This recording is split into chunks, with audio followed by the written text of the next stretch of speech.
Welcome to the Weekly Spark from Ignite Youth Group out of Eastgate Baptist Church, where we try to keep Christianity on fire in a world that tries to snuff it out. Hello there, gentlemen. Welcome to this week's Weekly Spark. Let's get right into it. We're in Proverbs chapter 6, and looking at verse 16 again, it says, "These 6 things doth the Lord hate, yea, 7 are an abomination unto him. Proud look, lying tongue," which we've gone over the past 2 weeks. And today we are talking about hands that shed innocent blood. Hands that shed innocent blood, or murder.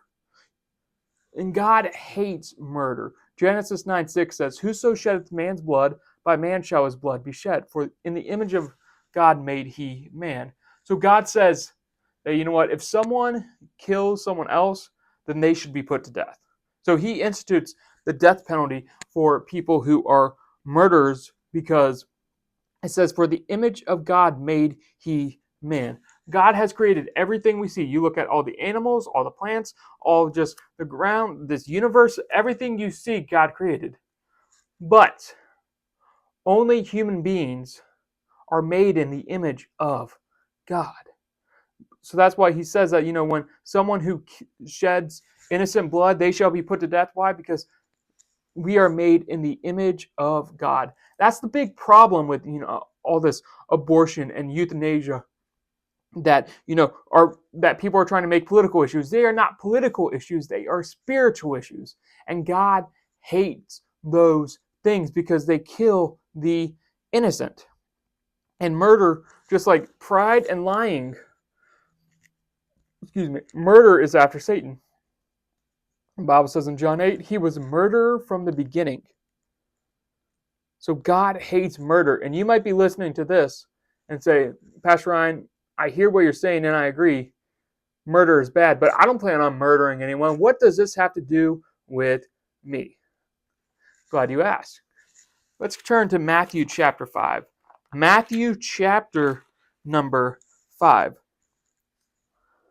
Matthew 5 verse 21 says, "Ye have heard that it was said by them of old time, Thou shalt not kill, and whosoever shall kill shall be in danger of the judgment. But I say unto you that whosoever is angry with his brother without a cause shall be in danger of the judgment." So Jesus takes it a step further. It's not just your outward appearance, it's also your heart. It's not just the outward appearance, it's also the heart. So you might not murder someone, but if you are angry with your brother without a cause, you are basically committing murder in their heart, because it says, "Whosoever shall kill shall be in danger of the judgment. But I say unto you that whosoever is angry with his brother without a cause shall be in danger of the judgment." Same exact thing to God. So are you angry with people? If your heart is full of anger, then you are essentially guilty of murder. Just like a couple verses down, he talks about if you are lusting after a woman, you are guilty of adultery. And a lot of times we men, we like anger. It's something that we wear as a badge of pride. How angry we can get, and we can think it is a strength, but it's actually a weakness. Proverbs 16:32 says, "He that is slow to anger is better than the mighty, and he that ruleth his spirit than he that taketh the city." So him that is slow to anger is stronger than the mighty. Self-control, temperance, meekness are strengths, because if you were to be working out a heavy weight, let's just say, you're doing a bicep curl. A heavy weight, you can curl it up, but you might not be able to curl it up. But if you're trying to go down, you are going to drop like that, because you are not strong enough to handle the weight. But when you are strong enough to handle the weight, you can go slow up, slow down.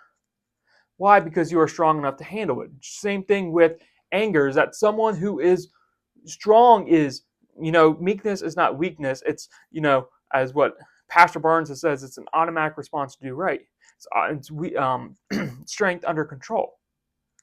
It's not a weakness to be meek, but we think it is. But just like if you're trying to lift something, if you're not strong enough to handle it, it's going to control you. If it's a heavy weight and I'm doing a curl, I'm going to be moving forward. Same thing with anger. If you're not strong enough to control it, it's going to control you.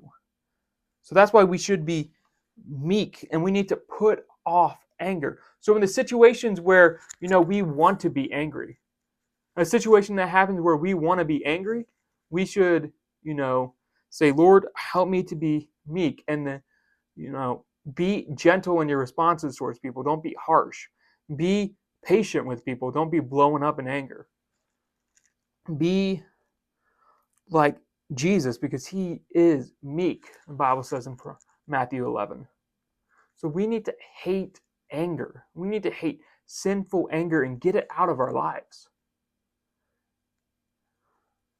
If you look at all the damage that anger has done, it has, there was a baseball fight over 100 years ago that led to parts